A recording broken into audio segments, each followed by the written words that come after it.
Stringere la cinghia? Non basta, la crisi è stritolante. Le famiglie italiane oggi sono in guerra col calendario. Sì, arrivare a fine mese è un'impresa da statista. Il bilancio familiare, come quello pubblico, bisogna tagliare gli sprechi e le casalinghe somigliano a tanti ministri delle finanze, a volte anche meglio. C'è un ridimensionamento, soprattutto dal punto di vista anche proprio personale e anche proprio organizzativo.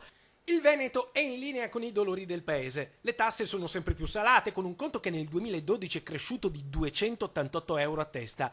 Solo le imposte immobiliari sono schizzate del 136% in un anno. In senso inverso vanno le sorti della ricchezza, che dal 2008 ad oggi è calata del 5,7%. Risultato, i bilanci familiari sono in rosso, che più rosso non si può.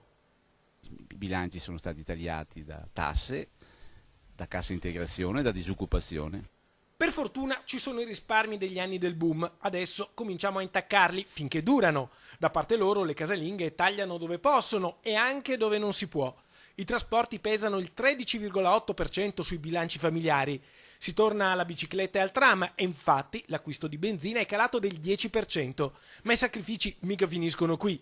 La luce in casa si tiene accesa allo stretto necessario. Restare in penombra è molto più economico. Non a caso la bolletta elettrica è calata dello 0,3%. Molto più incisivo il risparmio del 7,4% sul gas.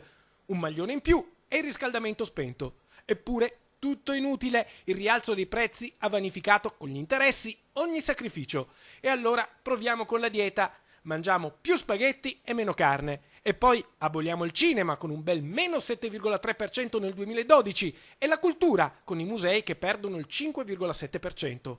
Insomma, una vita di rinunce immolate sull'altare della crisi. Sì, maledetta crisi. La fatica che noi troviamo e che rileviamo è proprio quella di far quadrare il bilancio. Il problema è che se non vengono assunte misure di rilancio dell'economia, che vuol dire innanzitutto dare ristoro alle famiglie, riducendo le tasse, non facendo pagare l'IMU, non aumentando l'IVA, diventa veramente difficile che le famiglie possano spendere e di conseguenza rilanciare l'economia.